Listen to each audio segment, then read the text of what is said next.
Hoy vamos a ver un tema siempre dentro de la serie del libro que hemos estado estudiando, que es Cristo, el misterio de Dios. No sé si algunos al final tuvieron oportunidad de obtener el libro o alguna fotocopia, pero si no han tenido, hermano Manuel, Dios le bendiga, si no han tenido la oportunidad, espero que sí estén tomando notas. Este tema es muy interesante porque nos habla acerca de experiencias con Cristo. Y yo creo que hoy en día que la gente de diferentes creencias, según ellos, se aprestan a celebrar el nacimiento de Cristo. Lamentablemente, este tipo de fiestas se usa más para otras cosas, ¿verdad? Muchas veces no tanto para pensar en Cristo, sino para tener un pretexto para hacer muchas cosas. El tema va a tener que ver con las experiencias que tuvo María, las experiencias que tuvo Juan el Bautista, las experiencias que tuvo Pablo con Cristo, y especialmente nos va a hacer reflexionar en cuanto a nuestra propia experiencia con Cristo, que es lo más importante. No cuánto sabemos de la Biblia, no cuánto tiempo llevamos de ser cristianos, sino que realmente cuánto nos ha impactado nuestra relación personal con el Señor. Indudablemente que yo creo que muchas de las cosas que vamos a compartir hoy, siempre si hay preguntas, acuérdese que para esto es el seminario, para eso está diseñado, para que usted haga sus preguntas y vaya apuntándolas para que al final del tema podamos avanzar. Cristo, usted sabe que significa el ungido, ¿no es cierto? Prácticamente Cristo es significa eso, pero el Mesías, que en hebreo sería el Meshá, también significa en español el ungido. Y el Mesías es un concepto profético, vamos a ver por qué. Cuando hablamos de María estamos hablando precisamente de la Virgen María, pero no bajo el concepto católico, por supuesto, ¿verdad? Sino que a veces nos critican porque eso le llamamos María a secas, pero es nuestro concepto que tenemos acerca de ella, ¿verdad? Como ella no es la madre de Dios, no podemos definirla de esa manera, sino que fue un vaso muy especial, que vamos a ver algunas cosas acerca de ella, pero indudablemente fue un vaso preparado para cumplir una profecía. Y cuando hablamos de que el Mesías es un concepto profético, es porque precisamente fue profetizado desde muchos años antes en el Antiguo Testamento acerca de Cristo. Pero es interesante porque lo que vemos en Lucas capítulo 1 y verso 46, que está ahí, usted lo puede ir apuntando probablemente en el estudio personal con las diferentes versiones, usted puede ampliar un poquito más. Pero dice: entonces María dijo: engrandece mi alma al Señor, y mi espíritu se regocija en Dios mi Salvador. Si usted lee despacio, lo puede hacer en casa, el capítulo 1 de Lucas, usted se va a dar cuenta que el contexto nos indica que ella precisamente va a visitar a Elizabeth, que ya estaba encinta. Elizabeth, la madre de Juan el Bautista. Y notamos que María ya tenía también, me parece que fueron 3 meses de embarazo los que ella tenía, y se dio aquella experiencia tan interesante que cuando uno se detiene a meditar, se da cuenta que ese tipo de experiencias fueron las que le revelaron y le confirmaron a María que realmente, como le había dicho el ángel, lo santo que nacerá será llamado Hijo de Dios. Y es que una de las cosas que yo quisiera que ustedes y yo meditáramos en esta noche es que las experiencias que tuvo María primero fueron un concepto trasladado, entendemos nosotros, bajo revelación, bajo un ángel, bajo una experiencia sobrenatural, de las que probablemente nosotros no hemos tenido, pero al fin y al cabo, ella lo que tenía era un concepto y algo que un ángel le había dicho. Lo que tuvo que creer o no creer, ya que nosotros y la Biblia no se metió todos esos meses o esos días después de que el ángel se le apareció a María, y que como cualquier mujer que queda encinta, ustedes saben, por lo menos las que son madres aquí, saben que los primeros días no pareciera que hay algo ahí adentro, ¿no? ¿Quiénes han sido madres aquí? Bueno, los primeros días no creo que haya náuseas, ¿verdad? O algunas sí. El primer día no creo. No soy médico, usted es médico, no sé. Pero creo que los primeros días lo más seguro es que por eso tienen que hacer las pruebas de embarazo, ¿verdad? Para poder saber realmente si están embarazadas o no están embarazadas. Probablemente después de ciertos días habrán síntomas, en algunas y en otras no. Pero realmente tenemos que ponernos a meditar que cuando ella dice esto es porque el concepto ya se había vuelto una realidad. Probablemente a los 3 meses, noten que la experiencia fue de 2 embarazadas. Y a veces no vemos los detalles así porque a veces tendemos a leer la Biblia bajo un lente a veces demasiado irreal, llamémoslo así, y nos cuesta a veces ver las experiencias de una mujer normal como María, solo que lo que le estaba sucediendo no era tan normal porque era sobrenatural en la vida de ella. Pero su pariente Elizabeth, que el esposo había tenido también una visitación angélica, no eran cosas normales, pues, las que estaban sucediendo. Dice la Biblia que cuando llegó María, Juan el Bautista, que estaba todavía gestándose en el vientre de su madre Elizabeth, saltó. Y esas no son experiencias normales, ¿verdad? Y dice que fue lleno del Espíritu Santo. Y llama la atención porque ella dice entonces y reconoce que su espíritu se regocija en Dios mi Salvador. Ella está hablando ya de lo que lleva adentro, nombrándolo como Salvador, porque realmente iba a ser su Salvador. Porque creo que ninguno de ustedes probablemente cree en la Inmaculada Concepción de María, ¿verdad?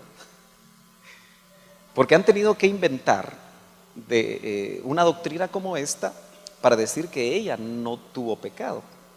Pero si ella reconoce en este verso a su Salvador, es porque ella también necesitaba y se consideraba pecadora.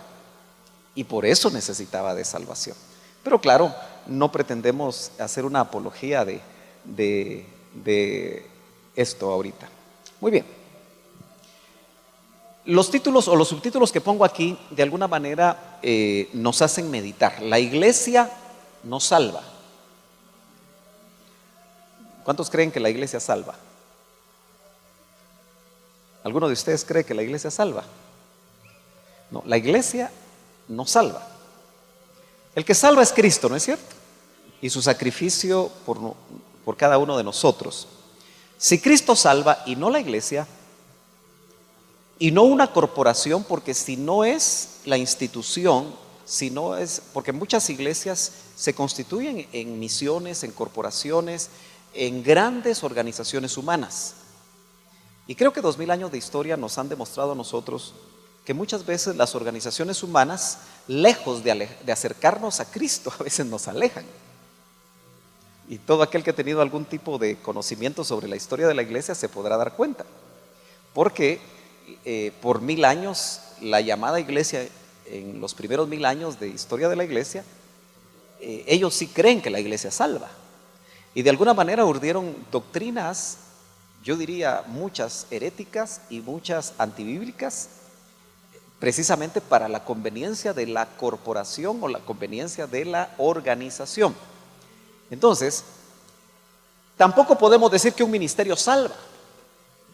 Hoy estamos cayendo en momentos muy peligrosos donde la gente está empezando a creer, por una mala doctrina, por una mala base, que es el ministerio el que le salva.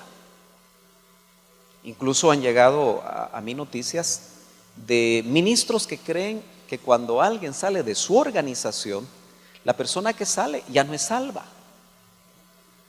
Y eso me indica a mí que están cayendo en una herejía horrible, porque imagínese usted, si es Cristo el que murió y es Cristo el que al derramar su sangre nos limpia a nosotros de todo pecado, ¿cómo pueden pensar que una organización, el estar o no en una organización puede producir tu salvación?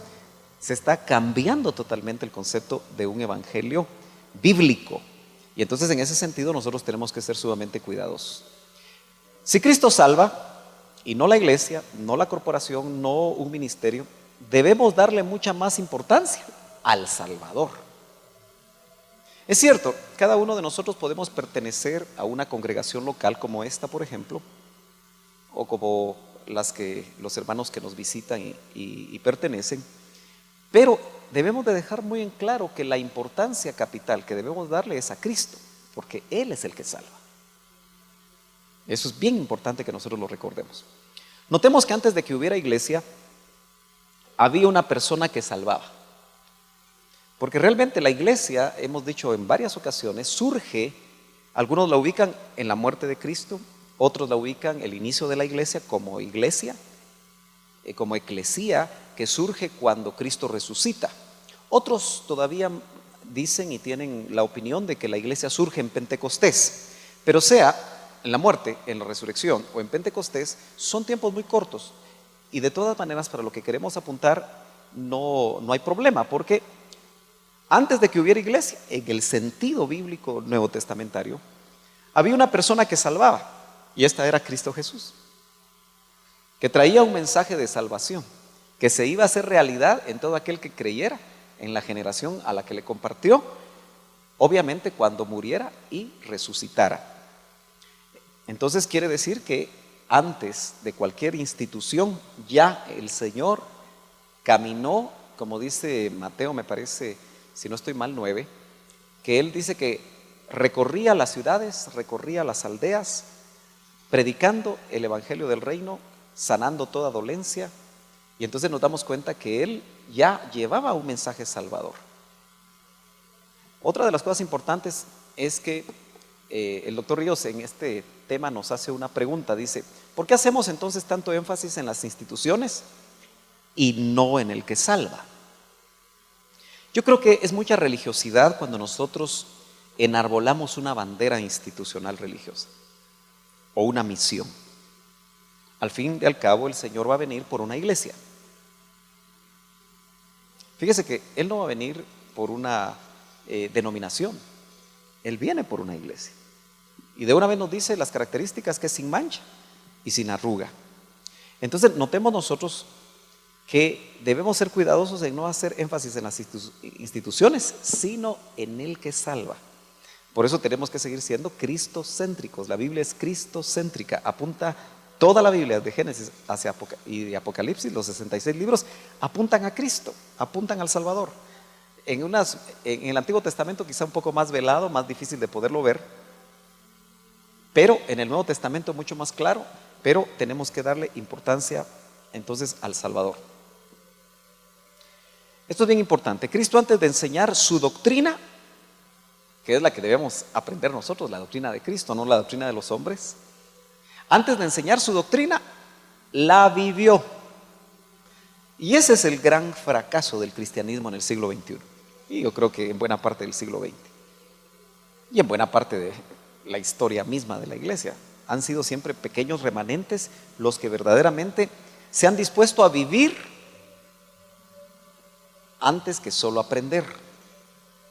Y entonces, lo más importante es hacer vida los conceptos bíblicos. Si nosotros solo nos llenamos de conocimiento bíblico, pero no vivimos ese conocimiento bíblico, seguramente nos volvemos religiosos y pierde el poder el evangelio que nosotros predicamos. Pablo decía, no me avergüenzo del evangelio porque es poder de Dios para salvación a todo aquel que cree. Pero noten que Cristo entonces, eso es lo que pudimos ver en Él.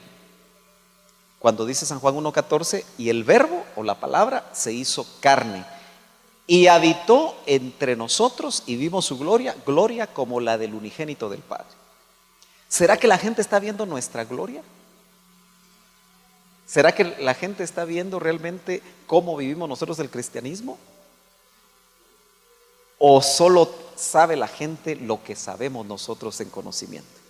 Ese sabe, esa persona sabe, pero no vive bien.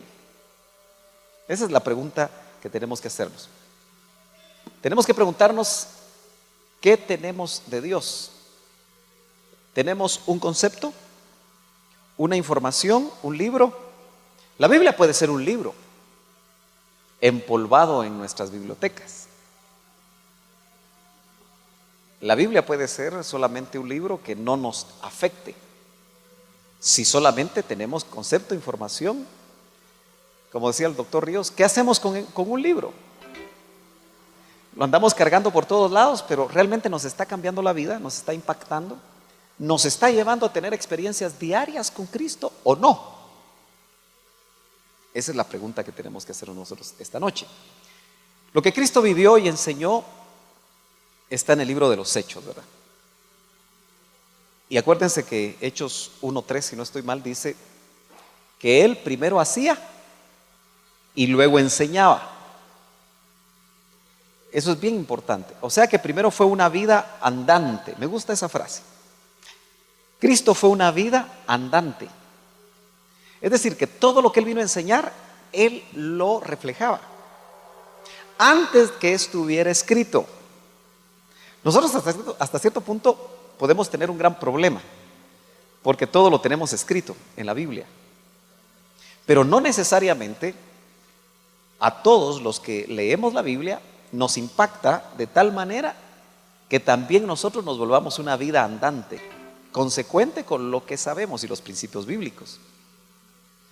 En todo caso, la vida de la iglesia, muchos la ubican solo las 2 horas que vienen al culto. Pero yo le llamo a eso la vida del templo. Es muy distinta a la vida del templo, donde todos parecen muy buenos, donde todos se saludan, se abrazan, se platican. Pero la vida de la iglesia, porque nosotros somos la iglesia, es 24 horas. 7 días a la semana, 12 meses al año, 365 y si es bisiesto 366 días en los que nosotros tenemos o deberíamos de trasladar una vida a los demás, no conceptos. Y probablemente cada uno de nosotros tenemos que reflexionar. Ayer compré un libro, me gustó mucho, lo empecé a leer, y se llama Lo que le falta a mi evangelio, el vacío que tiene mi evangelio. Y es interesante cómo este autor plantea realmente que si no hay vida que se transforme incluso en buenas acciones, nuestro evangelio puede tener un enorme vacío. Y yo diría que se queda en religión.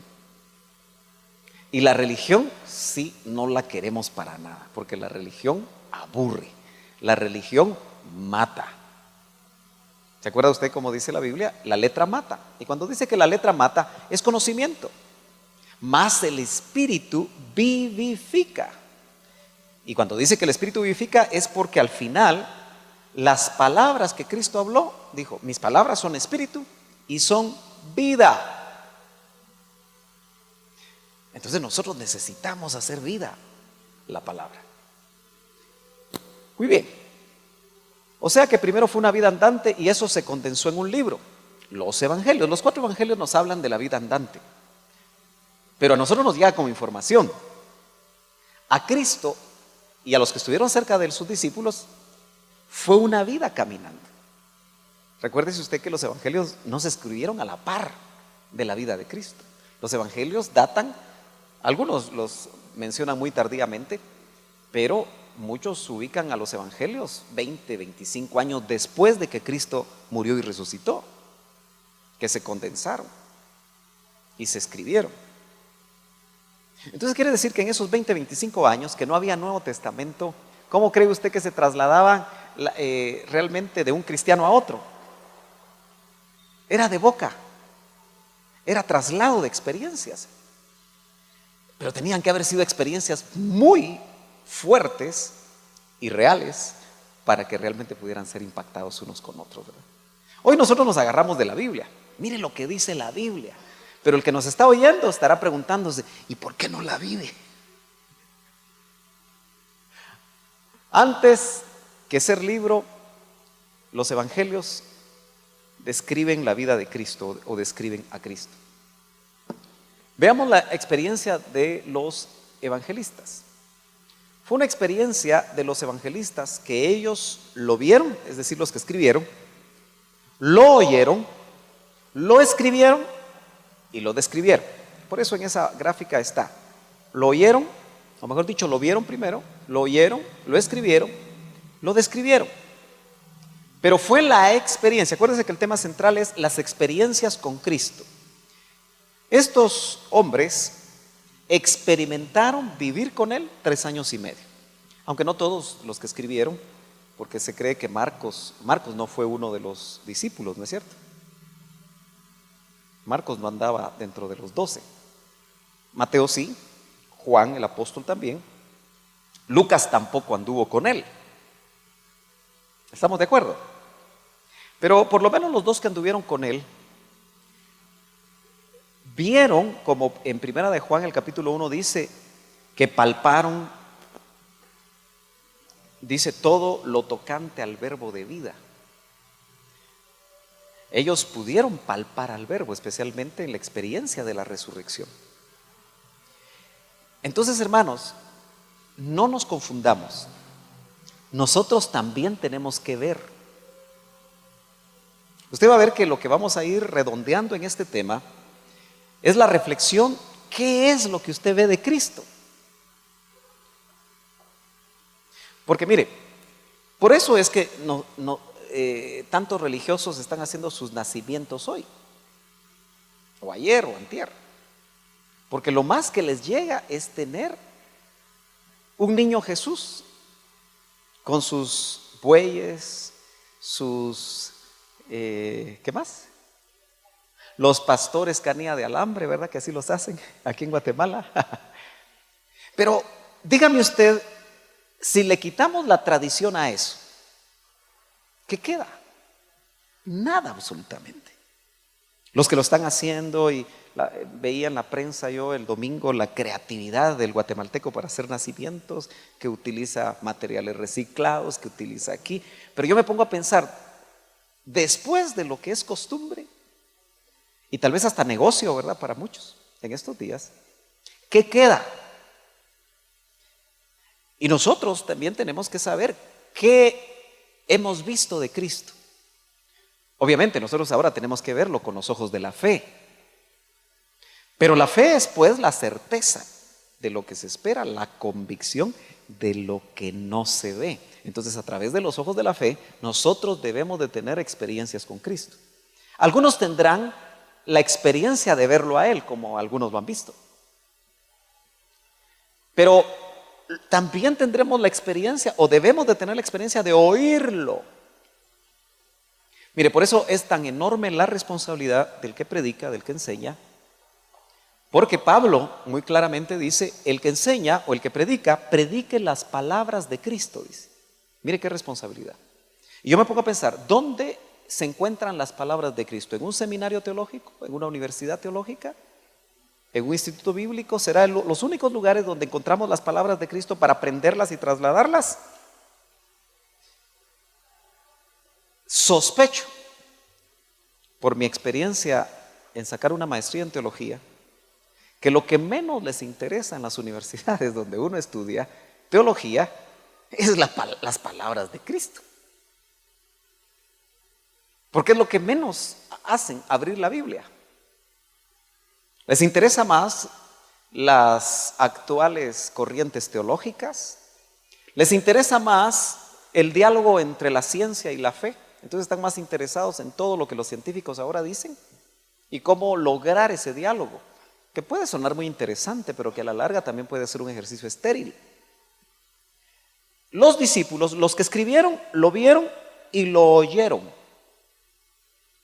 en experiencias muy importantes para ellos, y en base a lo que vieron y en base a lo que oyeron, lo escribieron.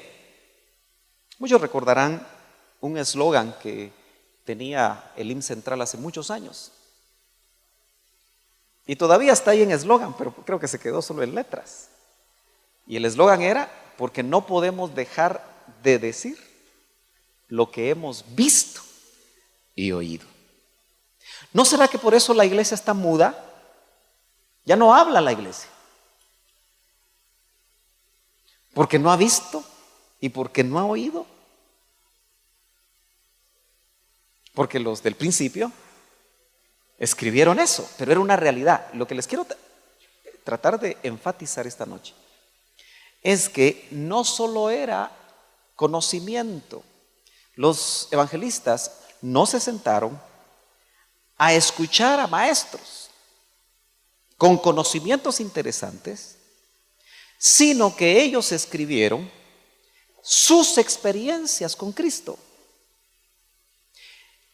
No debería de cambiar, porque estamos en el siglo XXI, esa práctica de poder ver, de poder oír y de poder tener experiencias con el Señor personales.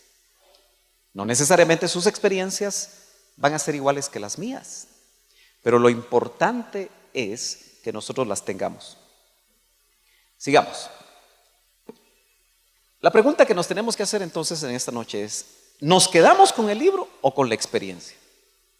Y cuando digo libro, estoy hablando solamente de la Biblia como letra muerta, como conocimiento, que podemos ser muy buenos en el conocimiento bíblico, podemos sabernos como lo hacen algunas sectas incluso, que se conocen el Antiguo Testamento de memoria y lo recitan de memoria, y uno se queda con la boca abierta por la manera como recitan el Antiguo Testamento. De hecho, los mismos judíos ya en la religión del judaísmo, los judíos, es interesante que cuando preparan a un rabino, tienen ciertos años en un niño, porque empieza muy pequeño, donde tienen que aprenderse el Génesis de memoria, y por supuesto en hebreo. A cierta edad tienen que tener el conocimiento de memoria en hebreo todo el Pentateuco, la Torá, famosa para ellos, los primeros 5 libros. Y más o menos cuando tienen 14 o 16 años, después de haber pasado unos 10 o 12 años de estudio, los aspirantes a rabinos tienen que conocer de memoria en hebreo todo el Antiguo Testamento. Digo yo, igualito que nuestros hijos, ¿verdad? Que cuando uno les pregunta algo dicen, ¿y eso se come o no se come? ¿Y eso está en la Biblia o no está en la Biblia? Pero si usted les pregunta de otro tipo de conocimiento, parecen biblistas. Se saben un montón de cosas del mundo, ¿no? Entonces, note usted que la pregunta entonces es, ¿el libro o la experiencia? ¿Por qué nosotros nos quedamos solo con el libro y no nos vamos a una experiencia? Es una buena pregunta para reflexionar.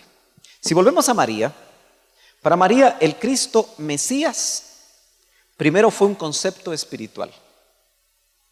Vuelvo a insistir, si usted lee Lucas despacio, se va a dar cuenta que María pasó ahí un proceso, pero donde un ángel le trasladó un concepto que iba a ser engendrada por el Espíritu Santo, pero yo lo que quiero que usted note es que mientras se lo está diciendo, aunque la experiencia era una experiencia externa milagrosa porque estaba viendo un ángel, lo que le dejó fue un concepto espiritual, y le llamamos concepto espiritual para separarlo de otro tipo de concepto.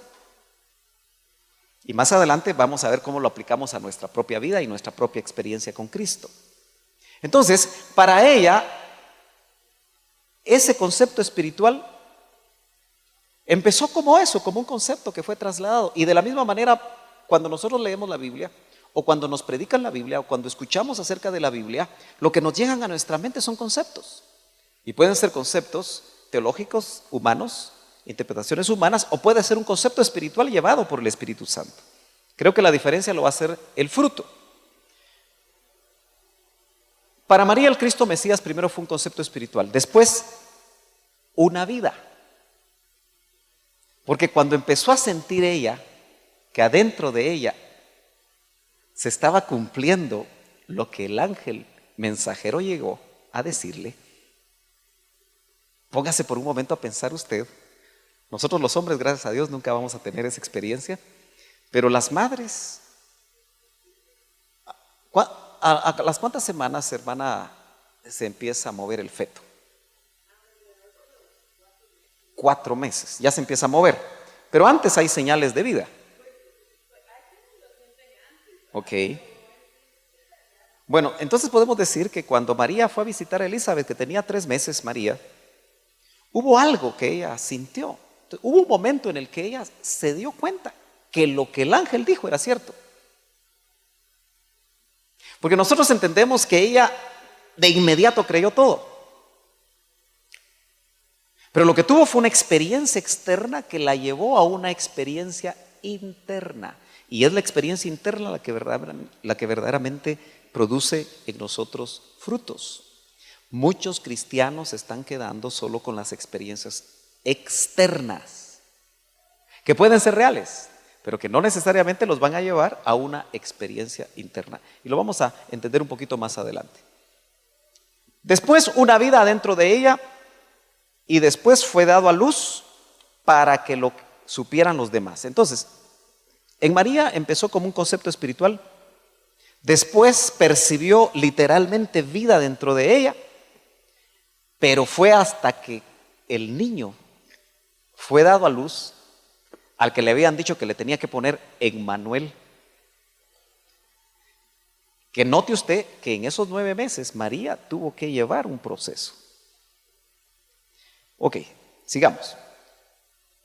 Si usted me acompaña a Lucas capítulo 2, verso 4 al 7, aquí podemos más o menos recordar algunas cosas que se dieron en relación al nacimiento del Señor. Dice, y José subió de Galilea, de la ciudad de Nazaret a Judea, a la ciudad de David, que se llama Belén.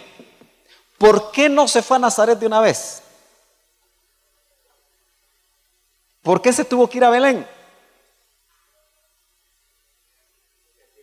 Porque estaba escrito. ¿Ya se puso a pensar usted que cuando Dios escribe algo de usted se va a cumplir? Y bueno, ahí nos metemos en problemas de predestinación y preordenación que son tan conflictivos, ese tipo de conceptos tan difíciles que los teólogos no se ponen de acuerdo en 2000 años. Si es preordenación, si es predestinación, dónde empieza la predestinación o dónde termina la predestinación y dónde arranca la preordenación, si tenía razón Calvino o si tenía razón Arminio. Eso ha sido una discusión de más de 2000 años y todavía no se ponen de acuerdo. Pero lo cierto es que se tenía que cumplir la profecía. ¿Usted cree que María sabía de esa profecía? Como buena judía, seguramente sabía de esa profecía, porque todos los judíos de todos los tiempos esperaban a su Meshá, a su Mesías. Esperaba a aquel que cumpliera las profecías del Antiguo Testamento. Y seguramente ella sabía de esas profecías y probablemente también José. Dice, para ser empadronado con María su mujer, desposada con él, la cual estaba encinta. Dios preparó matemáticamente que ellos tuvieran que ir a Belén para cumplir de esa manera la profecía. Y aconteció que estando ellos ahí se cumplieron los días de su alumbramiento y dio a luz a su hijo primogénito y lo envolvió en pañales y lo acostó en un pesebre porque no había lugar para ellos en el mesón. Lo que empezó como concepto siguió como una forma de vida real en ella, fue dado a luz. Pero note usted que Jesús, cuando fue dado a luz, tuvo que haber sido un niño normal. No nació con aura, ¿verdad? Algunos lo dibujan con aura. Y algunos ahora que ponen en los nacimientos a los niños Jesús, les ponen aura. Pero él no nació con aura. Él nació como un niño normal. Si eso es lo maravilloso de la revelación, que cumpliendo la ley, los padres lo llevan al templo a los 8 días, porque todo primogénito, dice Lucas, y dice la ley en el Antiguo Testamento, que abriera matriz, a los 8 días tenía que ser llevado al templo. Pero era un niño normal. Solo los papás dicen, qué bonito el niño. ¿Verdad que sí? Cuando uno va a ver, uno por cortesía dice, ay, qué bonito está. Y está así, siempre están como moraditos o rojitos, ¿verdad? Si van a ser blancos, están bien rojitos. Si van a ser morenos, están bien, bien moraditos. Pero solo los papás los ven bonitos, ¿verdad? Si uno es honesto, dice, ¿y a quién se parecerá? Dice uno ahí. Bueno, hay bebés muy bonitos, ¿verdad? Pero yo creo que normalmente toma cierto tiempo para que sus facciones se vayan mostrando. Pero se acuerda que habían dos personajes en el templo que matemáticamente estuvieron ahí, yo no sé cuánto tiempo esperaron, porque esos dos personajes habían tenido algún nivel de revelación a través de las profecías y seguramente a través de visitaciones. Y esos dos personajes con un niño de 8 días, que seguramente al templo llegaron otro montón de patojos, chiquitos, para cumplir con la ley. ¿Qué fue lo que hizo que Ana y Simeón supieran que ese bebé de 8 días, igual que todos los demás, fuera el Hijo de Dios, el Salvador de ellos y de toda la humanidad? ¿Qué fue lo que hizo la diferencia? Se llama revelación. Y sin ella, nadie realmente puede conocer a Cristo como su Salvador. Por eso, la gente tiene conceptos acerca de Cristo. Y en diciembre se mezclan los conceptos, ¿verdad? Porque en diciembre todo el mundo se pone medio querendón, medio esto, medio lo otro. Y hasta los más paganos ponen en sus tarjetas conceptos interesantes que quien no los conoce que los compre, ¿verdad? Porque se trata de mover todo con amor, ¿verdad? Se trata de mover todo con ciertos conceptos, muchos de ellos religiosos, y que no duran mucho tiempo, ¿verdad? Y que a la hora de rajar ocote realmente son falsos. Muy bien.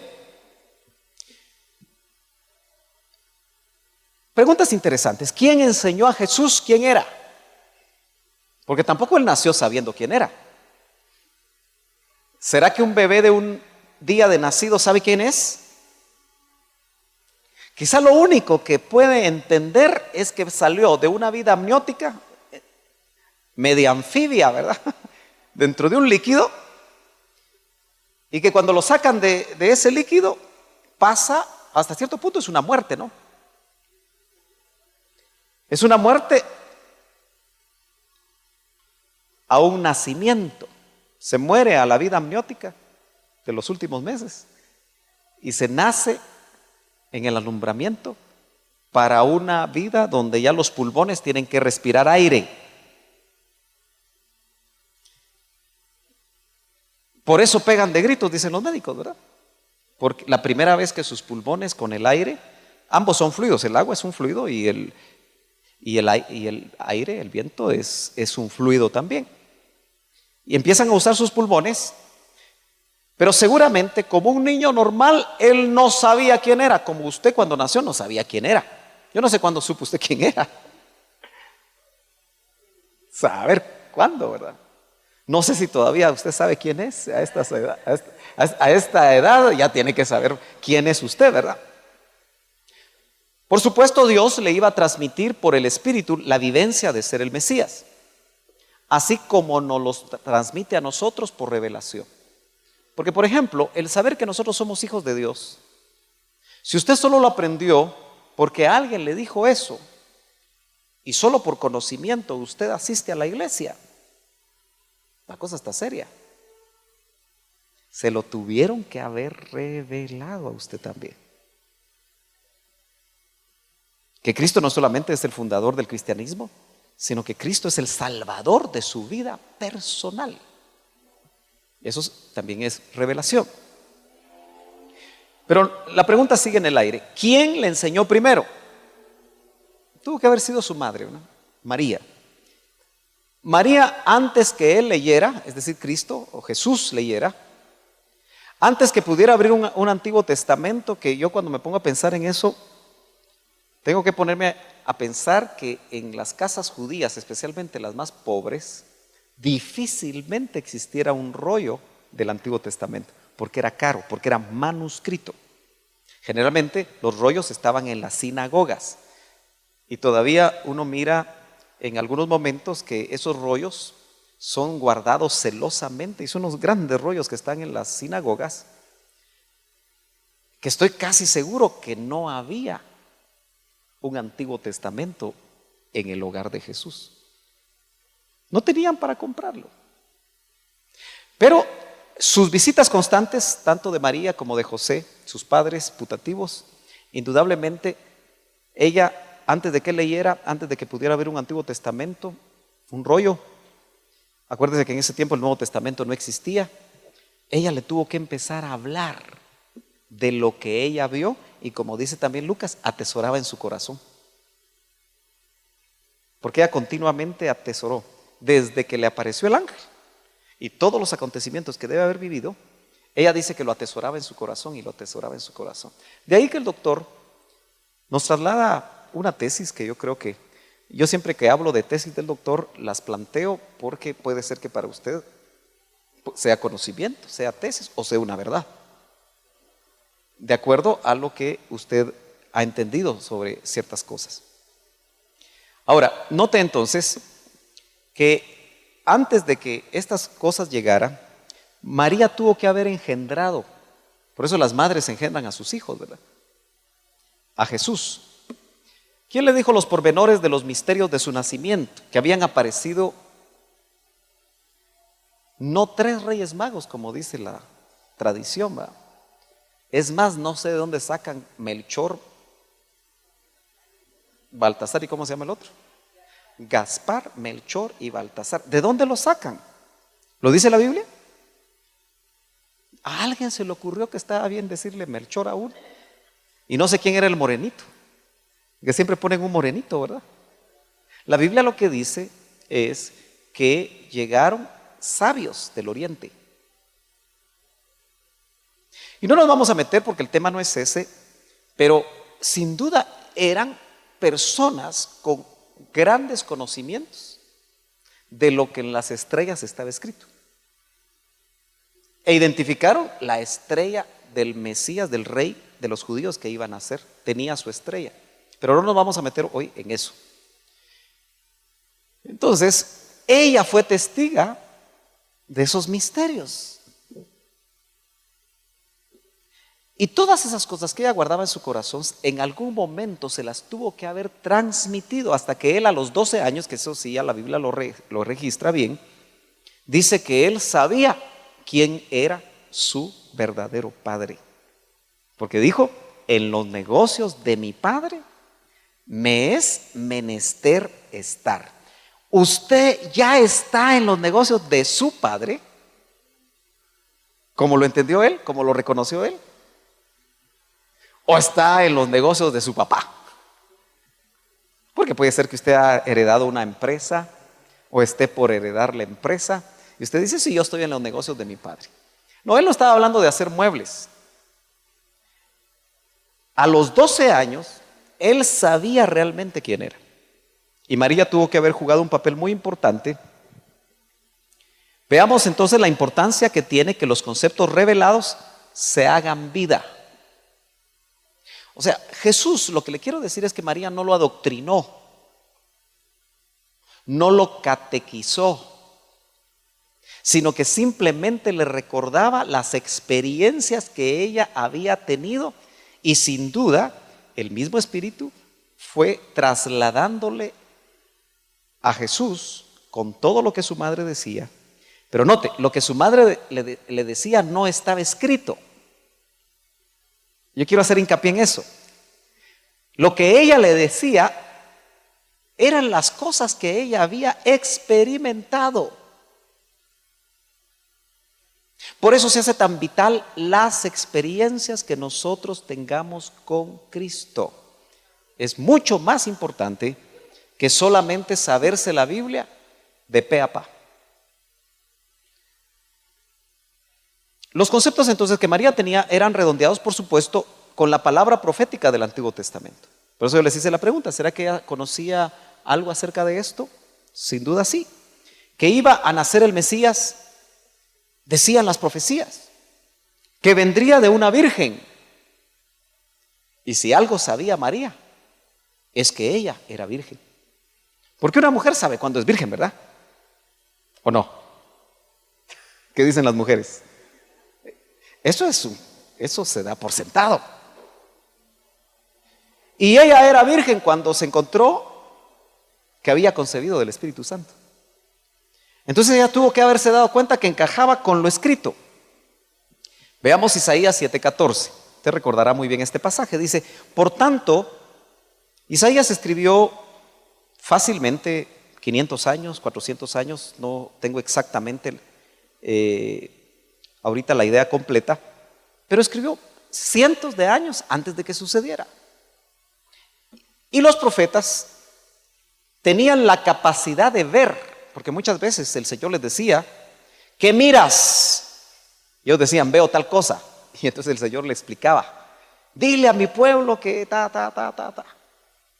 Entonces, Isaías dice, por tanto el Señor mismo os dará señal. He aquí que la Virgen concebirá y dará a luz un hijo. Ya eso es antinatural que una virgen dé a luz un hijo. Y llamará su nombre Emanuel. Si usted es acucioso, yo lo invito a que en casa usted lea el capítulo 7 completo de Isaías. Y se va a dar cuenta que esa era una señal para el pueblo en esa época en la que Isaías profetizó. ¿Cómo así? En esa época tuvo que haber nacido un niño de una virgen, porque era una señal para el pueblo. Léalo despacio, no tenemos tiempo de explayarnos ahí. Pero, aparte de que fue una señal para el pueblo en esa época, acuérdese que los escritos proféticos y los escritos bíblicos no tienen una sola interpretación, tienen varios niveles de interpretación. Y uno de esos se iba a cumplir cientos de años después en Jesús. Eso significa que para leer ese texto necesitamos también revelación del Espíritu. Porque si esa señal que se dio para ese tiempo, ahí se cumplía y era la única señal, entonces no se hubiera cumplido después en Jesús. No sé si me estoy dando a entender. Si no, en las preguntas lo ampliamos. Bueno, ¿qué es eso de concepto espiritual? Ese verso que acabamos de leer era un concepto. Pero la pregunta es, ¿cómo se hizo carne y vida en María? ¿Por qué sabía ella que esa profecía de Isaías 7:14 se iba a cumplir en ella? Por las experiencias que estaba teniendo y por el conocimiento que ella tenía. Y porque sin duda tuvo que haber un elemento de fe en ella para que realmente estas cosas se hicieran realidad.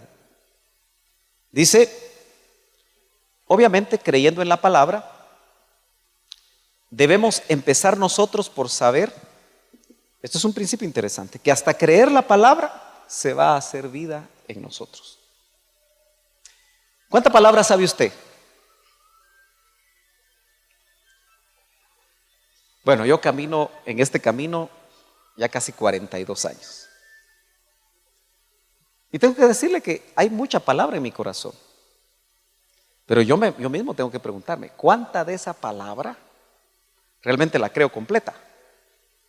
¿Y cuánta palabra se sabrá usted y la creerá? Porque primero tenemos que creer a la palabra para que se haga vida, como María le tuvo que creer a la palabra del ángel.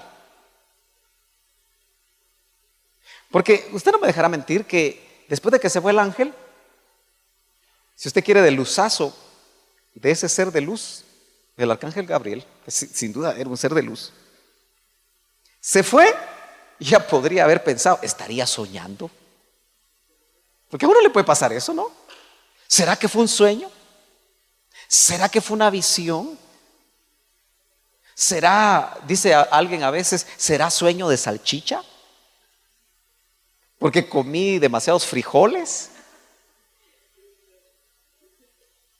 Pero la gente se pregunta, y los que han tenido algún tipo de experiencia externa, sobrenatural, después de un mes o de una semana usted puede pensar, ¿y será que vi bien? ¿O será que fue una alucinación? A los científicos que estudian lo que se llama el fenómeno religioso, porque así nos llaman, fíjense, fenómenos. Pero a los teólogos les gusta estudiar mucho el fenómeno religioso, igual que a los psicólogos, igual que a los sociólogos.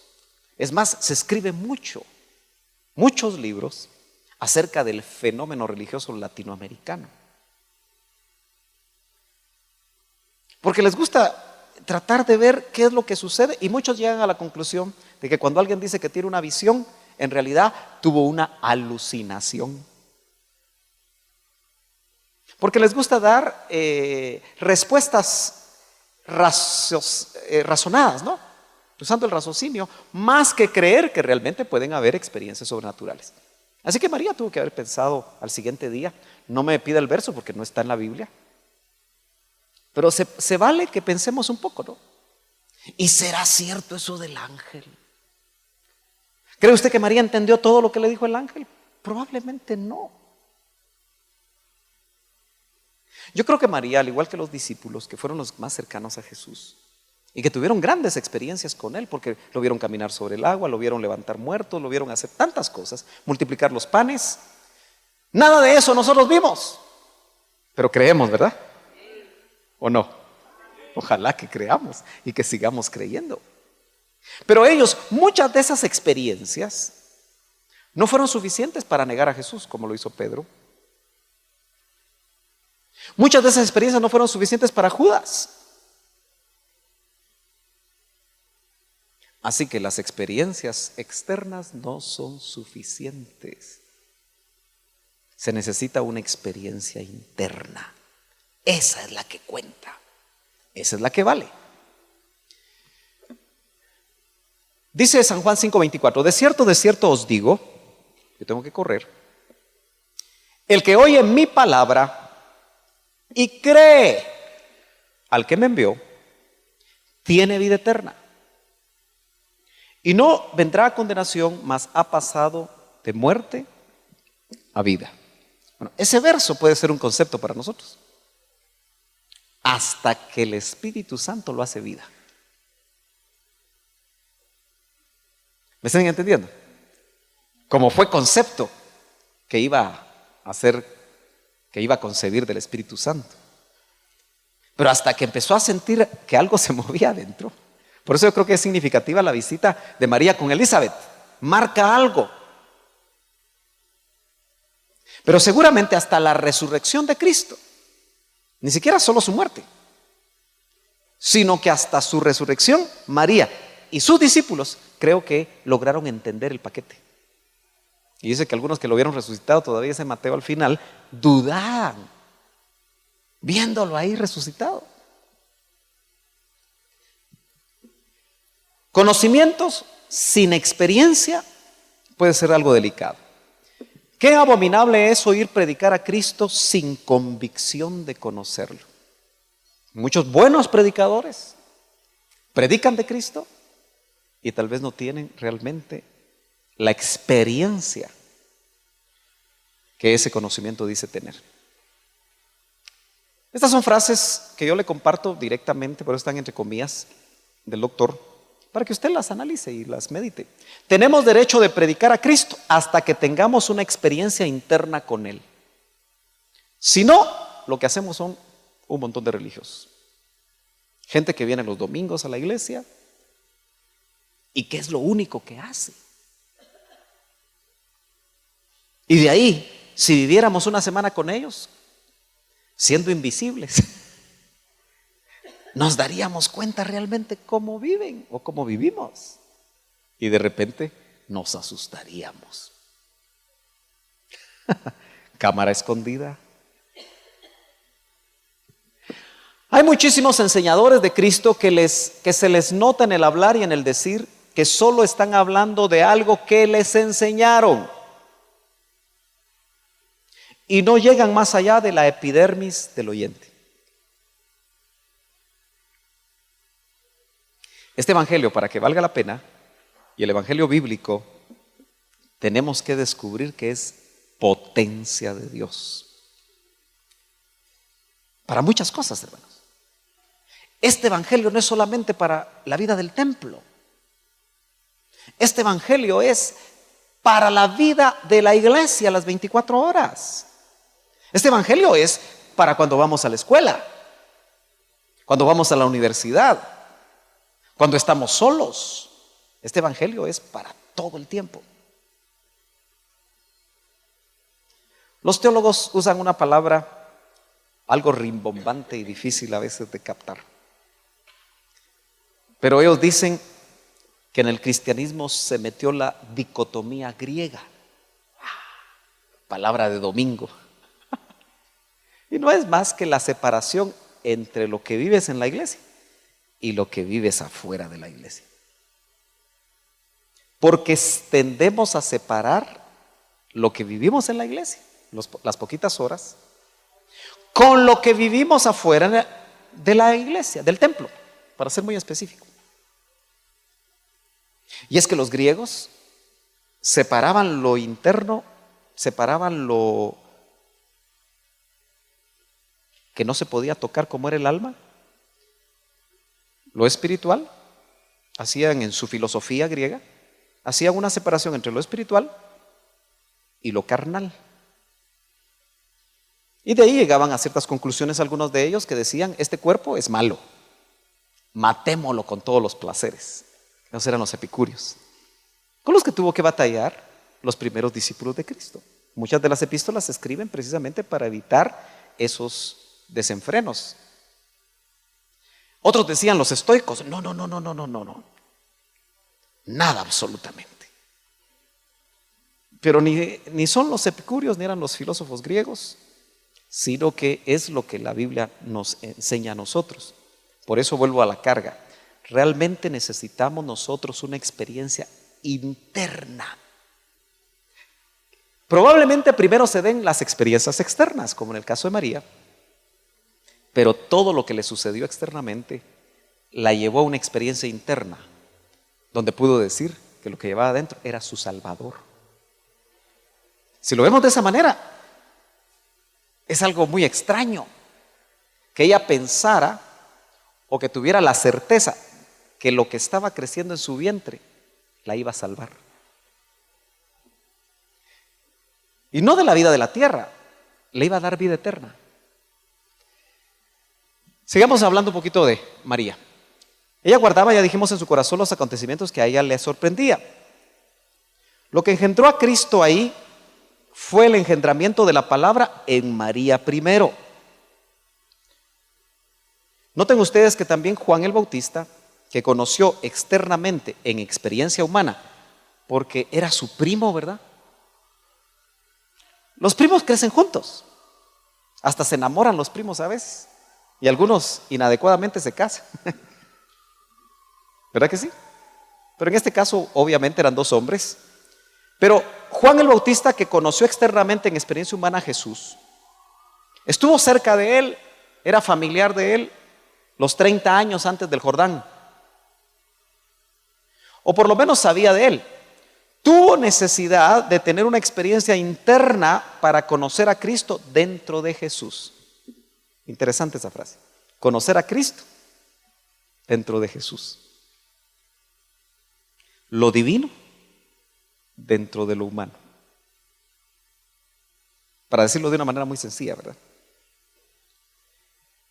Lo que quiere decir es que para Juan el Bautista y para la misma familia que creció con Jesús, porque si usted también cree la Biblia, tendrá que reconocer y creer que María y José tuvieron otros hijos. Que la Biblia misma en los evangelios le llama los hermanos de Jesús, que tienen que espiritualizar los que no creen eso para decir no, ella no tuvo hijos. Y le llamaban hermanos a los hermanos, como nosotros nos llamamos hermanos, ¿verdad? Pero eso es ya retorcer la Biblia. Entonces, ellos vieron a Jesús Pero las experiencias externas con Jesús no eran suficientes hasta que no tuvieran una experiencia interna. Hablo de Juan el Bautista, primo de Jesús, familiar de Jesús, la misma María, el mismo José, que la Biblia no habla mucho de él, como que murió pronto, es lo que algunos piensan, y los mismos hermanos, del que uno de ellos tenemos noticia en la epístola de Santiago, porque Jacobo, el hermano de Jesús, escribe la epístola pastoral de Santiago. Veamos un poco acerca de los discípulos. Convivieron con Jesús y no conocían al Cristo. Como buenos judíos esperaban al Mesías, pero el concepto de Mesías que tenían en ese tiempo y que tienen todavía muchos de los que esperan al Mesías siendo judíos, es un Mesías vencedor de caballo blanco que va a cumplir las profecías de los profetas del Antiguo Testamento. Y ellos hace 2000 años esperaban eso. Nunca un hombre débil. Yo creo que para cumplirse también la profecía, cuando vieron a ese hombre que calculan que era de 1,80, en un pollino de asna, qué caballo blanco ni qué 8 cuartos. El caballo blanco era para los reyes vencedores, como esperan y como va a venir en su segunda venida. Pero yo siempre trato de graficar el hecho de que un pollino es un animalito chiquito, ¿verdad? Que un hombre de cierta estatura tendría que abrir las piernas para poder caminar con él. Y haría el ridículo. Y eso estaba profetizado también. Quiere decir que de alguna manera el Señor, como vimos en uno de los últimos temas, el Cristo velado, ¿se acuerda? Que vimos el Cristo velado, que se velaba ante los seres espirituales, que lo conocían mejor que los seres de carne y hueso con los que se relacionaba. Si Juan el Bautista tuvo la necesidad de una experiencia interna, ¿quién podrá librarse de eso? Ninguno. Mateo 11:3 dice, para preguntarle, Juan el Bautista, ¿eres tú aquel que había de venir o esperaremos a otro? ¿Qué experiencia externa había tenido Juan el Bautista? Una voz que cuando se estaba bautizando su primo, porque en familia usted se ha dado cuenta que normalmente no nos tenemos mucho respeto, porque es en familia la cosa, ¿verdad? Y le decimos el apodo que sabemos que le decían desde chiquito al primo o al sobrino o a la tía, ¿verdad que sí? Entonces para Juan el Bautista su familiar se estaba bautizando, pero oyó una voz del cielo que dijo, he aquí el Cordero de Dios que quita el pecado del mundo. Oyó la voz, vio descender al Espíritu Santo como en forma de una paloma. Eso lo dicen los evangelios. Pero cuando está metido en la cárcel, a punto de morir, la fe titila cuando las circunstancias se ponen negativas. ¿Eres tú aquel que había de venir o esperaremos a otro? Viene duda, aún para uno que había tenido experiencia tan maravillosa. Usted no ha oído voz, ¿verdad? Oyó usted voz sobrenatural, voz del Padre audible que le dijera, este es mi Hijo amado al cual debes oír. No, ¿verdad? Aquí estamos por fe y no por vista. Amén. Entonces, note usted que respondiendo Jesús les dijo, id y haced saber a Juan las cosas que oís y veis. Otra vez, ¿verdad? Las cosas que... ¿Nota usted la experiencia cómo es de importante? Porque si no hay experiencias, hermano, lo mejor es dudar un poco cómo andamos. Id y haced saber a Juan las cosas que oís y veis. Los ciegos ven, los cojos andan, los leprosos son limpiados, los sordos oyen, los muertos son resucitados y a los pobres es anunciado el evangelio. Y esa sí fue una bola rápida para Juan. Y bienaventurado es el que no haya tropiezo en mí. Juan estaba ya hallando tropiezo en Cristo. Nosotros hallamos tropiezo en nuestra fe cuando las cosas se ponen difíciles. Por eso yo creo que cuando el Señor nos envía experiencias difíciles, tenemos que cambiar nuestra actitud y pensar que eso nos va a madurar, que eso nos va a formar carácter, que eso va a traer evidencias o experiencias internas que nos van a sostener fuertemente.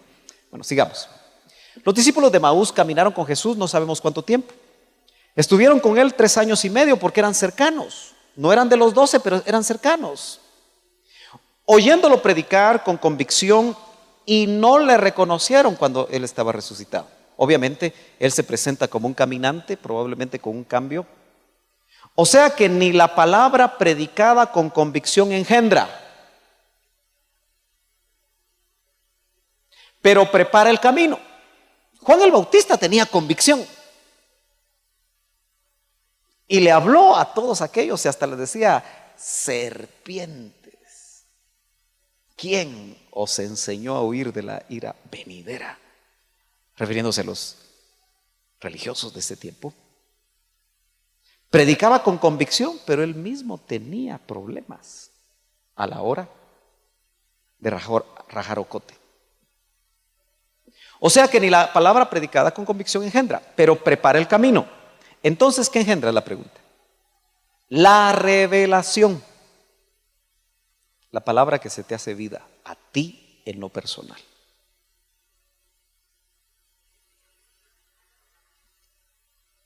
Los patojos que han crecido en la iglesia necesitan tener una experiencia interna. Porque desde niñitos, como no podían escoger, se les llevaba a la iglesia. Y cuando ya se ponían retrecheros, de la oreja se les llevaba a la iglesia. Y algunos aprendieron a odiar la iglesia o la vida del templo porque los obligaban.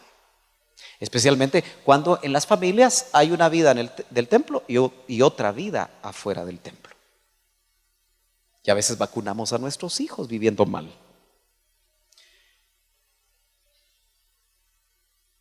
Si nuestros hijos que nacieron en el Evangelio no son o no tienen una experiencia interna con Cristo, solo son buenos conocedores de lo que se hace en la iglesia, pero nada más. Y los padres deberíamos de tener esa mentalidad para interceder por ellos, para hablarles cada vez que podamos de la palabra, pero más que darles sermones, hablarles de las experiencias nuestras con Cristo, lo que hemos visto, lo que hemos oído, lo que hemos experimentado, para que en su momento Dios actúe en sus propias vidas. ¿Dudas en el cristianismo? Muchas. Y las tuvieron los grandes. María ha de haber creído que estaba soñando, que quizá era solo una ilusión, lo del ángel. ¿Es posible dudar de las experiencias externas? Sí. Aún por más sobrenaturales que sean, siempre te va a entrar la duda, ¿y sería cierto esto? Saulo, después de su experiencia en Damasco y su primer fracaso, ya convertido, ¿se acuerda? Tuvo que salir corriendo en una canasta escondido. El gran Pablo, el gran Saulo de Tarso, que les estaba predicando de todo lo que había experimentado con Jesús. En el camino a Damasco, si no sale huyendo en una canastita, Ishkamik, ahí se queda. Y se va a Tarso, su ciudad natal. Me imagino que confundido. Porque la sobrenaturalidad de la experiencia externa puede hacernos pensar que todo lo demás es así de fácil. Que cada vez que predicaba el Cristo que se le había aparecido en el camino a Damasco y la voz que había oído y la luz que lo había enceguecido, le iba a pasar a todos los que les hablara. Y lo que se encuentra es un montón de bandidos que se lo quieren tronar. Y casi siempre así fue la vida de Pablo. Pero ese primer fracaso lo debe haber metido, como decía el doctor, debajo de la cama, ¿va? Y de ahí lo va a sacar, ¿se acuerda? Bernabé, para empezar a discipularlo. Ya convertido, cuando salió escondido en una canasta al estar en Tarso, debe haberse preguntado: ¿qué sería esa experiencia que yo tuve? Yo no sé si usted se recuerda de cuando usted tuvo la revelación de Cristo en su vida. Si a otro día, como cuenta el doctor Ríos en su testimonio, ¿verdad? Llegó con un montón de dudas con el evangelista con el que se había convertido. Y cuando le dijo: traigo dudas, yo tengo más, le dijo el evangelista. Qué bueno que fue muy, muy sincero y no fue de esos ministros religiosones, ¿verdad? Que quieren guardar una apariencia nada más. Pero no se me olvida la frase que le dijo el evangelista a un hombre con dudas después de la experiencia de la conversión, pero que no la entendía. Porque había llorado, una experiencia externa, pero todavía no sabía qué le había pasado. Y le dijo: usted es un náufrago, le dijo el evangelista. Ahí está el salvavidas, lo agarra o se ahoga. Bien especial el evangelista, que lo agarró así. Oh. Ahí está el salvavidas, usted es un náufrago. ¿Quiere salvarse? Agarre el salvavidas. Porque ya lo había visto.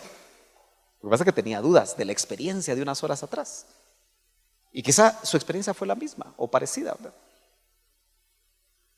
Muy bien. Hechos 9, 23 al 25, solo recuerda, no la voy a leer porque usted lo puede leer en casa, es los hechos de los que se narran de lo que a él le aconteció en Damasco. Experiencia revelada interna. José con Jesús niño lo vemos huyendo a Egipto, cuando el padre podría haberlo evitado. José debe haber creído, con todo lo que sucedió y lo que también vio él, que ese angelito que había bajado era suficiente para matar a Herodes. Porque uno así visualiza las cosas, ¿no? Solo que tuvo que salir huyendo con el niño.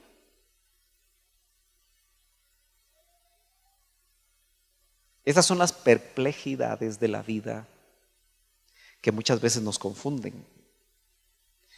Y notemos nosotros que vamos entonces a estar rodeados de circunstancias negativas, y cuando pasamos experiencias que nos sostienen en los valles, esa es la experiencia revelada interna. Si no hay experiencia revelada interna, en la primera de cambio, ya no vemos al hermanito. ¿Y qué se hizo aquel? Anda chupando. Y no dulces. Especialmente en estos días de convivio. Algunos agarran la carrera Guadalupe Reyes. Empiezan el 12 de diciembre y terminan el 6 de enero. A esa le llaman la maratón Guadalupe Reyes. Y el 7 se van a pedir perdón. Bueno, solo le estoy poniendo una idea, ¿verdad? Si no hay experiencia revelada interna,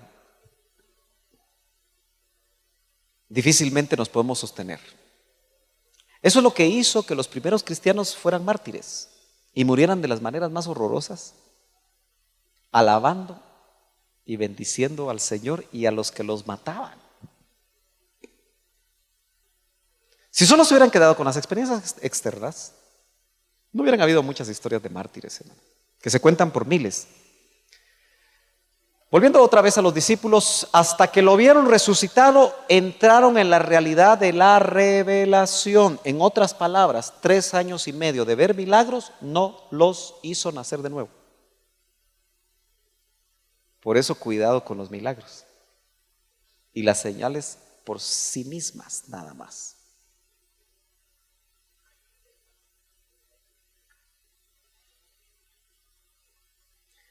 ¿Cuál es la experiencia interna? Es la experiencia que el Señor le dio a Pedro. Un ejemplo, Cuando le preguntó el Señor, ¿quién dicen los hombres que es el Hijo del Hombre? ¿Se acuerda?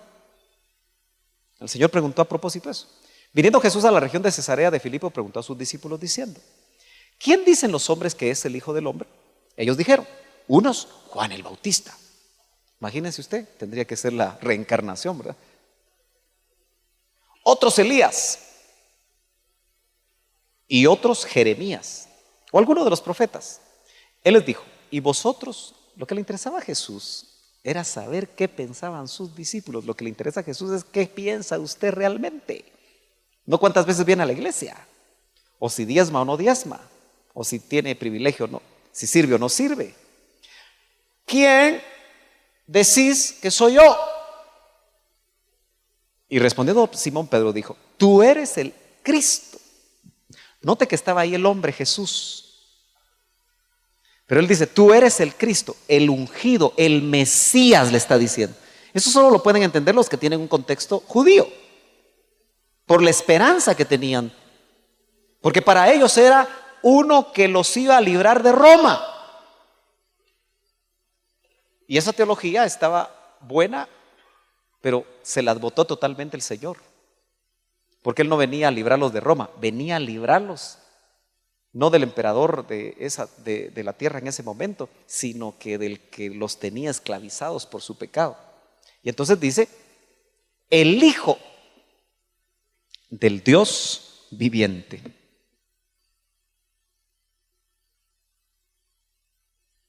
Déjeme que mejore la garganta un poquito. Entonces le respondió Jesús, lo importante es lo que le dijo Jesús. Bienaventurado eres Simón, hijo de Jonás, porque no te lo reveló carne ni sangre. Ningún hombre, por ungido que esté, le puede revelar a usted eso. El hombre. No te lo reveló carne ni sangre, sino mi Padre que está en los cielos.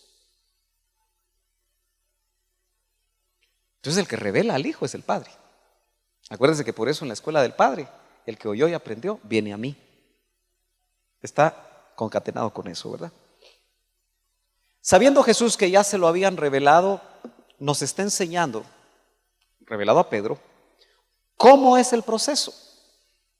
Por eso debemos revisar dentro de nosotros mismos cómo estamos, porque esta experiencia es la que salva. El concepto que se hace vida. No el conocimiento per se, sino que lo que realmente engendra en nosotros a Cristo. Por eso yo siempre he pensado que nosotros vamos a dar a luz a Cristo, porque lo tenemos adentro. Solo que, como siempre les digo, se te nota ya que Cristo está en ti. Ya hay pancita o te fajaste. Bueno, preguntémonos si no nos revelarían a nosotros allá en la preexistencia quién era Jesús. Y solo venimos a la tierra a reconocerlo. ¿Y no será que ese es el grupo que nunca se va a perder? Bueno, esas son preguntas para meditar. Romanos 8:29 dice, porque a los que antes conoció también los predestinó, para que fuesen hechos conformes a la imagen de su Hijo, para que Él sea el primogénito entre muchos hermanos. Y a los que predestinó a estos también llamó, y a los que llamó a estos también justificó, y a los que justificó a estos también glorificó. Tal vez no se lee muy bien, pero note que hay un conocimiento preexistencial, que algunos miran, otros no. Luego hay una predestinación preexistencial para que haya un llamamiento en la tierra. No me salió aquí lo que quise escribir en el cuarto botoncito, pero dice a los que llamó, a estos justificó. Creo que solamente se me corrió. Y finalmente a los que justificó, a estos glorificó. Ese es un proceso. Pero note que si usted lo logra ver bien, hay pasos preexistenciales. Tal vez ahí van a haber preguntas. Predestinar es elegir antes, elegirlos allá para llamarlos aquí. Elegirlos allá para llamarlos aquí. El Señor no se les revela a todos, ¿verdad? ¿Usted se da cuenta que uno quisiera que todos sus familiares se les revelara tan fácilmente como se le reveló a usted? Si es que fue fácil. Y uno encuentra que pasan los años y la cosa se pone difícil, ¿verdad? Y hasta uno se preocupa. ¿Qué estará pasando? Porque a mí sí y él no. Aún los importantes quisieran que se les revelara. Por ejemplo, el caso de Herodes, Lucas 23:8. Herodes, viendo a Jesús, se alegró mucho. Herodes, ya no el que lo quería matar, pero era otro Herodes, de esa misma línea. Se alegró mucho porque hacía tiempo que deseaba verle. Fíjese, Herodes quería verlo, porque había oído muchas cosas acerca de él y esperaba verle hacer alguna señal. ¿Se acuerda que los judíos pedían señal y los griegos pedían conocimiento? Eran milagreros los judíos, ¿verdad? Y le hacía muchas preguntas. Herodes le preguntaba. No sabemos porque no dice qué preguntas le hizo, pero sí le hizo muchas preguntas. Pero él nada le respondió. ¿Por qué? Porque a uno sí le respondía. Porque a uno sí les habló. Porque a algunos les hablaba en parábolas para que no entendieran. Porque a otros en el tiempo actual les es fácil y a otros les es difícil. Muchas de esas respuestas están en la vida preexistencial. Déjeme ver aquí. Sí. Ya vamos a ir terminando. Respondió Jesús y le dijo en San Juan 3: de cierto te digo que el que no naciere de nuevo no puede ver el reino de Dios.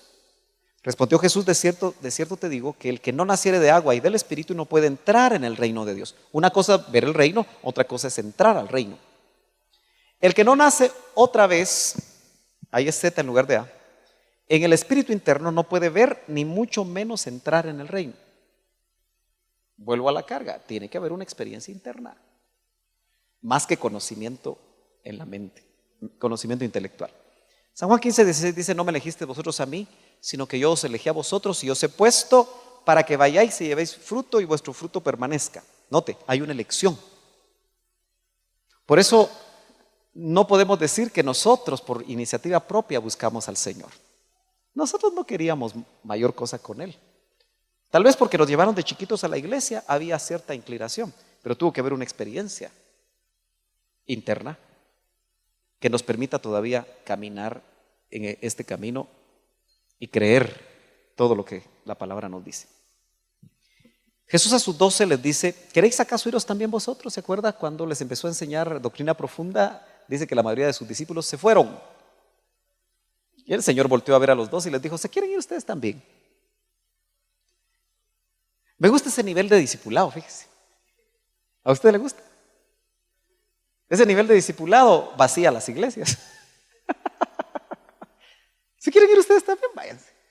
Hoy los ministros son almáticos y los asistentes a las iglesias son almáticos. Hay que abrazarlos, hay que cuidarlos, hay que ponerles sombrita para que el sol no los queme. No, el Señor le dice: ¿se quieren ir ustedes también? Le respondió Simón Pedro: Señor, ¿a quién iremos? Eso marca experiencia interna, convicción espiritual. Tú tienes palabras de vida eterna. Eso entonces es una experiencia interna. Saber que la vida de la iglesia es difícil, hermanos amados. El verdadero evangelio, recuérdese siempre, no es fácil de vivir. El evangelio light que nos venden ahora es facilísimo. Todo lo que usted pueda obtener en Cristo lo va a obtener, y ahí va la gente. Muchos a darse un tremendo choque porque se dan cuenta que eso de la prosperidad solo prospera al ministro, no los prospera a ellos.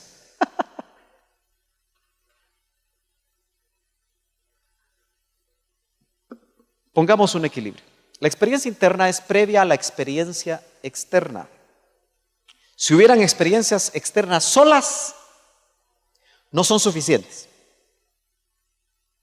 Porque tiene que haber un nacimiento nuevo, un empezar de nuevo, que es la experiencia interna, para que podamos realmente poner en su justo lugar esas experiencias. Rápidamente, como resumen, veamos las etapas de María. Primero tuvo conceptos, visiones, ángeles, platicó con el ángel, dialogó con el ángel, experiencias.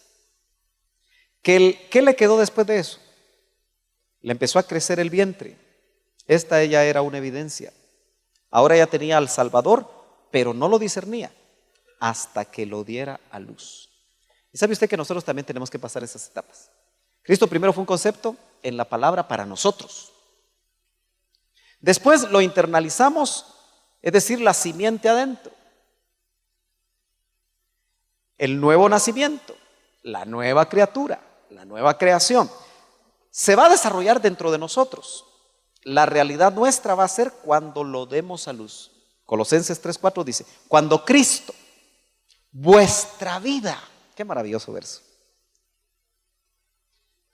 Su vida no es el dinero que va a tener o tiene. Su vida no es el esposo por más que lo ame. Su vida no son los hijos, por más que usted esté orgulloso de ellos. Su vida es Cristo. Cuando Cristo, vuestra vida, se manifieste, es decir, sea dado luz en nosotros, entonces vosotros también seréis manifestados con Él en gloria.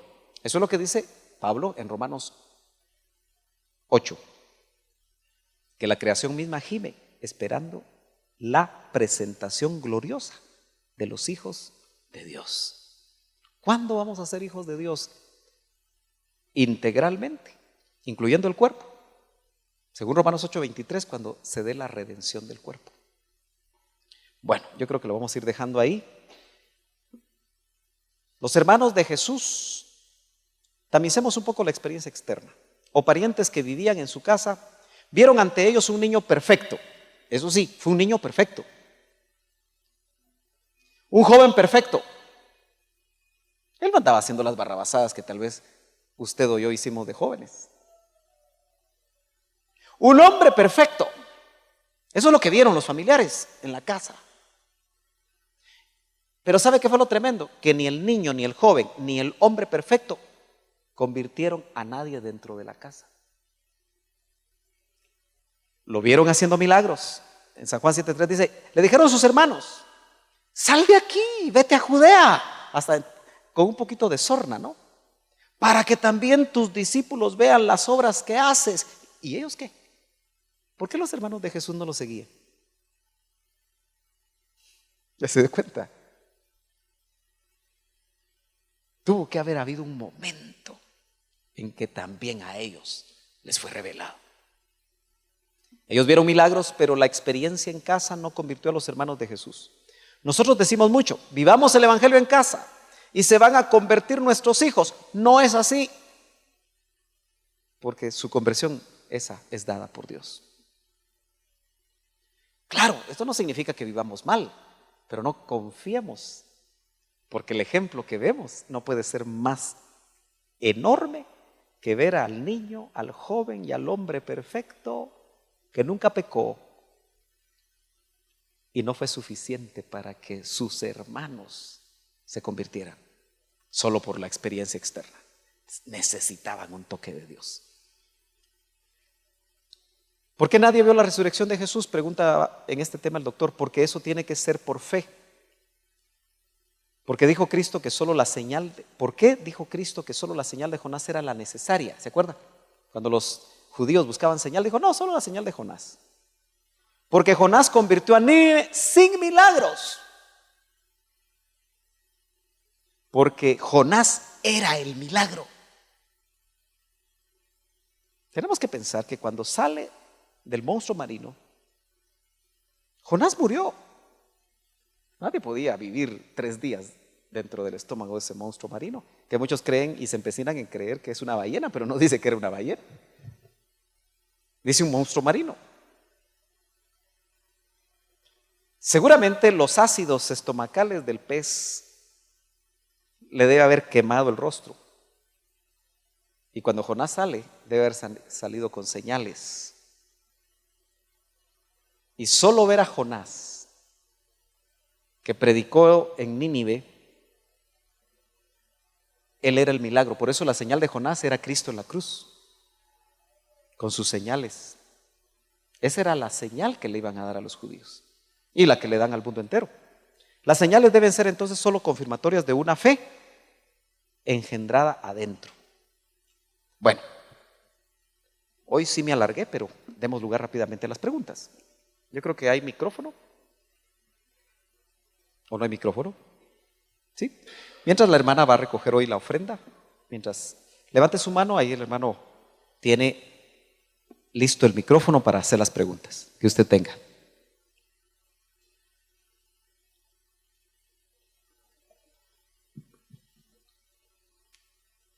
¿No hay preguntas?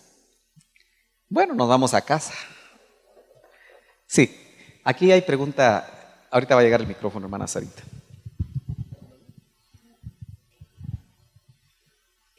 Hermano Sergio, ¿existen algunos otros escritos que den a conocer a qué edad se fue Juan el Bautista a vivir con los esenios? A ver, repítame, por favor. ¿Existen algunos escritos judíos que indican más o menos a qué edad se fue Juan el Bautista a vivir con los esenios? Realmente no podemos nosotros garantizar, Sarita, que Juan el Bautista se fue con los esenios. Yo creo que esa es una de los estudios que hacen los hombres, basados en arqueología, basados en algunas cosas, pero no necesariamente bajo revelación. Yo creo que no podemos dar por sentado eso, porque realmente los esenios era una rama de los judíos que querían apartarse del mundo. Realmente ese tiempo la vida en Israel era muy difícil y quisieron guardar los mandamientos, porque los vestigios que hay, incluso han encontrado en las cuevas de Qumran los 10 mandamientos íntegros como manuscritos o de copias, porque eran copias antiguas, pero mucho más antiguas o las más antiguas que hay actualmente. Entonces ellos parten que precisamente los esenios influenciaron no solo la vida de Juan el Bautista, sino que la vida de Jesús. Ellos creen que realmente quienes influenciaron a estos dos hombres, porque los ven como hombres. Acuérdense que los arqueólogos, la mayoría de ellos son científicos, no son ni convertidos. Entonces llegan a esas conclusiones. Yo en lo personal no creería, porque precisamente eso, aceptar que Juan el Bautista estuvo entre los esenios y aceptar que Jesús estuvo entre los esenios, yo creo que le quita lo divino a realmente el destino de Cristo y por supuesto de aquel que iba a preparar el camino. Yo creo que son escritos muchos de ellos apócrifos, ¿verdad? Como digamos, en esa línea tendríamos que aceptar los más de 100 evangelios apócrifos que existen. Entonces yo creo que no lo podríamos definir de esa manera, aunque muchos quizá puedan llegar a esas conclusiones, pero hay que tener mucho cuidado con esas fuentes, ¿verdad? Muy bien, preguntas. ¿Hay preguntas? ¿O ya se quieren ir? Ya se quieren ir, ¿verdad? Son las 9, pero... Hermano Alfonso, ahí hay una pregunta, hermano Alfonso. Yo voy a jalar mi tecito. Hermano Sergio, cuando el Señor le dice a Pedro que la revelación se la dio el Padre y no carne ni sangre, nos da a entender ahí que hay 3 revelaciones. Una del Padre, que viene del Padre, pero una que puede venir de carne y otra de sangre. ¿Será así? ¿O es la misma carne y sangre? Cuando usted dice revelación de carne y de sangre, ¿qué quiere decir? Es que como el Señor le dice, esto no te lo reveló carne ni sangre. O sea, ajá, ahí marca 2 pautas. O sea, como que no estuviera hablando de una misma fuente. Ajá. Y después le dice, sino mi Padre. Entonces yo veo ahí claro, 3 fuentes. Yo más pensaría que carne y sangre se refiere a humanos. Más que una revelación de carne y una revelación de sangre, ¿verdad? Más pensaría que se está refiriendo a humanos, como cuando Pablo dice que tampoco lo que le revelaron se lo reveló carne y sangre. ¿Se acuerda que también Pablo utiliza esa frase?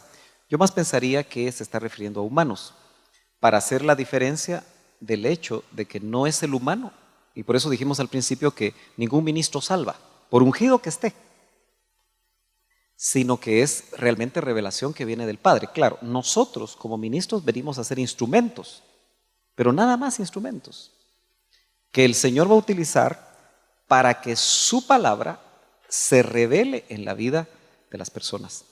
Pero yo sí hago hincapié en el hecho de que es el Padre el que revela al Hijo. Y quizá la pregunta más llamativa que el doctor nos plantea en este tema es: ¿conoceríamos o conocimos nosotros a Cristo en la preexistencia? para que en la tierra, cuando nos llamen, solo lo reconozcamos? Y plantea otra pregunta muy interesante, digna de meditar en ella, es si ese grupo, porque realmente en la Biblia se ven muchos grupos, plantea él la pregunta, ¿será que ese grupo, que sí es cierto que se le conoció en la preexistencia, es el grupo que no se pierde, sino que ese grupo ya solo viene a reconocerlo? Claro, eso entraña muchas preguntas y un tiempo más amplio para hablar acerca de eso, ¿verdad? Porque entonces quiere decir, fíjese que muy interesante, porque en este tema no están las preguntas, entonces, que le plantearon al doctor después de haberlo enseñado. Hoy me encontré yo con las preguntas de ese tema y me gustó mucho porque precisamente los hermanos que estaban con él planteaban mucho el hecho de que, y yo se los planteé a ustedes también un poco, sobre el hecho de que el que es dentro de su herencia denominacional calvinista, pues va a estar del lado de que Dios escoge por su soberanía al que va a ser salvo. Y punto. El arminiano se va al otro extremo y dice, no, eres tú el que lo tienes que reconocer aquí en la tierra. Entonces el arminiano cree mucho en la preordenación, donde se involucra la decisión y voluntad humana, mientras que el calvinista da por sentado que Dios escogió ya, de antemano, quiénes van a ser salvos y quiénes no. Entonces, lo que me gusta de la discusión que se plantea ahí es que pueden tener razón los calvinistas y pueden tener razón los arminianos bajo la idea de que los calvinistas ven a un grupo y los arminianos ven otro. No sé si eso es interesante verlo. Y ese punto equidistante entre estas dos posturas, yo creo que son dignas de tomarlas en cuenta. En otras palabras, unos van a llegar porque ya estaban predestinados y otros, a los que llamaríamos optativos, lo van a hacer aquí, y en ese sentido la experiencia de uno puede ser muy distinta a la experiencia de otro. Es interesante. ¿Alguna otra pregunta? No sé, hermano sí, Sergio. Julio, ¿verdad? Hermano, fíjese que más que una pregunta yo quería manifestar algo muy especial que sentí al oír este tema. Yo siempre he dicho, hermano, y siempre le he dado gracias a Dios por haberme puesto en los tiempos del doctor allá en la central. Y yo creo, hermano, que con respecto a las experiencias es bien importante uno que ya las tuvo, trasladarlo a aquel que no las ha tenido, porque yo decía, el doctor tuvo experiencias sobrenaturales, vivencias extraordinarias, y en sus predicaciones eso era lo que trasladaba. Hermano, yo solo una vez oí al hermano Otto, yo no conocía a Cristo. Si usted me pregunta qué mensaje fue, yo no me acuerdo, pero a los días siguientes yo estaba trabajando, yo era operario en una maquila, y ahí fue donde el Señor se reveló a mi vida, y esa fue la primera experiencia personal con Cristo. Y hermano, eso hace 18 años. Cuando yo oí al doctor hablar de las experiencias sobrenaturales, decía, eso ya lo viví, pero no porque él lo estaba diciendo, sino porque yo ya lo estaba experimentando. Y ahora creo, hermano, de que el que no ha tenido experiencias sobrenaturales y extraordinarias, se queda en el camino. Porque yo venía de perder un hogar, y no lo recuperé. Mas sin embargo no me frustré porque yo sabía quién se había revelado en mi vida. Después de conocer a Cristo me echaron de la casa y porque se hicieron mis enemigos. Y una vez venía yo por Perry Roosevelt y yo le decía, Señor, si esto es el evangelio, está serio. Porque yo venía llorando porque me habían echado de la casa. Mi mamá y mis hermanos, los que antes me amaban. Y aparte de que el Señor a mí me sacó de una mara, 11 años caminando con una mara, metido en discotecas, en drogas, alcohol y todo eso. Entonces esas experiencias que el Señor me permitió vivir, hermanos, son las que también Dios en su misericordia las permitió para sostenerme hasta hoy en día.